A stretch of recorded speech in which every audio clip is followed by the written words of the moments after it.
Hey guys, so I just want to make this quick video for you. If your LG refrigerator craft ice maker is not working, like what you can actually do, and maybe it's going to actually fix the issue. So this guy just wrote here in YouTube comments, like 2 comments that I want to read you. So for me, the metal arm was not coming down all the way. It was jammed up because of the ice accumulation. Do not force. Took a hair dryer and about 2 minutes to release the metal bar from the ice by blowing back and forth from the bottom of the ice maker. Held in the reset button for a couple seconds and craft ice maker dumped the ice balls and refilled.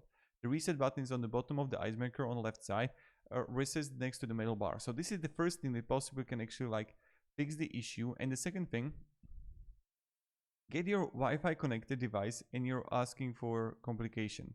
Took about 40 minutes on the call connecting the fridge to Wi-Fi and downloading and installing firmware update. Rep says the craft ball maker should be back in action within 46 hours, but is now after 20 minutes. So the issue is fixed with firmware update. So these are like the 2 things that possibly can like fix the issue. Maybe this video is going to be completely useless. I just want to make it for you. Have a great day and goodbye.